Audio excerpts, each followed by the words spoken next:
Hi hello friends, ಇವತ್ತೊಂದು papaya ಸಿಕ್ಕಿದೆ. ಸ್ವಲ್ಪ ಎಳೆದಿದೆ ನೋಡಿ. ಇದು ಸಾಂಬಾರ್ ಮಾಡೋಕ್ಕೆ ಎಲ್ಲ ಅಷ್ಟು ಚೆನ್ನಾಗಿರಲ್ಲ. ಯಾವಾಗಲೂ ಯೂಶುವಲಿ ಪಲ್ಯ ಮಾಡ್ತೀವಿ ನಾವು. ಸೊ ಇದರದೊಂದು ಹೊಸ ರೆಸಿಪಿ ಬಜ್ಜಿ ಮಾಡೋಣ ಬನ್ನಿ. ಪಪ್ಪಾಯ ಚೆನ್ನಾಗಿ ವಾಶ್ ಮಾಡ್ಕೊಳ್ಳೋಣ.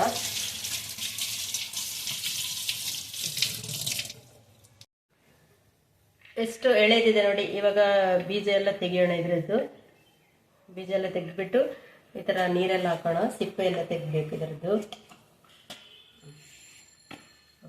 ಇದ್ರದ್ದು ಸಿಪ್ಪೆ ಎಲ್ಲ ತೆಗಿಯೋಣ. ಸಿಪ್ಪೆ ತೆಗೆದುಬಿಟ್ಟು ನೀರೆಲ್ಲ ಹಾಕಿರಾಯ್ತು. ನಾರ್ಮಲ್ ನಾವು ಪಲ್ಯ ಎಲ್ಲ ಮಾಡ್ತೀವಲ್ಲ, ಅದೇ ಥರ ಸಿಪ್ಪೆ ಎಲ್ಲ ತೆಗೆದುಬಿಟ್ಟು ನೀರೆಲ್ಲ ಹಾಕೋಣ ಈ ಥರ.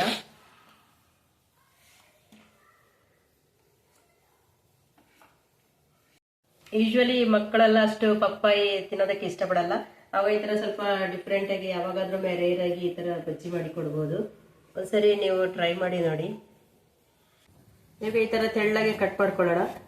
ಚಿಪ್ಸಿಗೆ ಆದಷ್ಟು ತೆಳ್ಳಗೆ ಕಟ್ ಮಾಡ್ಕೊಂಡ್ರೆ ಚೆನ್ನಾಗಿರುತ್ತೆ. ಇದು ಸ್ವಲ್ಪ ಸೊನೆ ಇರುತ್ತಲ್ಲ, ಅದಕ್ಕೆ ಈ ಥರ ನೀರಲ್ಲಿ ಹಾಕೋಬೇಕು ಪಪ್ಪಾಯನ. ಯಾವಾಗಲೂ ಪಲ್ಯ ಮಾಡೋದಾದ್ರೂ ಹಂಗೆ ಹಾಕ್ಕೊಳ್ತೀವಲ್ಲ, ಸೊ ಬಜ್ಜಿ ಮಾಡೋಗ್ಲೂ ಈ ಥರ ಹಾಕೋಬೇಕು. ಇವಾಗ ಪಪ್ಪಾಯ ಕಟ್ ಮಾಡಿ ಆಯಿತು. ಇದಕ್ಕೆ ಸ್ವಲ್ಪ ನಾನು ಕಡಲೆ ಹಿಟ್ಟನ್ನು ಜರಡಿ ಇಟ್ಕೊಂಡಿದ್ದೆ. ಕಡಲೆ ಹಿಟ್ಟು, ಸ್ವಲ್ಪ ಅಕ್ಕಿ ಹಿಟ್ಟು ಹಾಕ್ಕೊಳ್ಳೋಣ.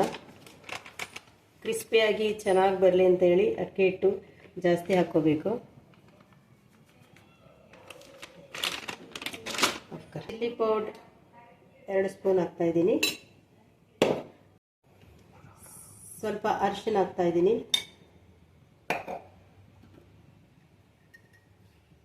ಹಾಗೆ ಸಾಲ್ಟ್ ಹಾಕೊಳ್ಳೋಣ.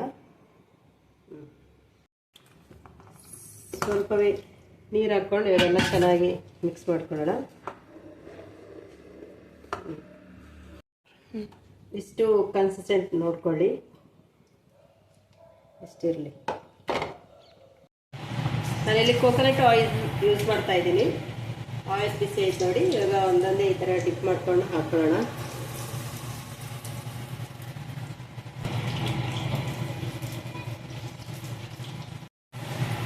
ಇವಾಗ ಫ್ರೈ ಆಗಿದೆ ನೋಡಿ.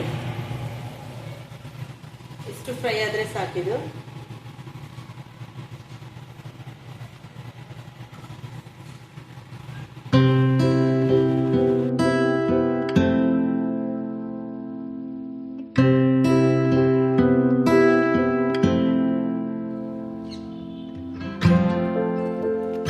ಪಪ್ಪಾಯಿ ಬಜ್ಜಿ ರೆಡಿ ಆಯಿತು.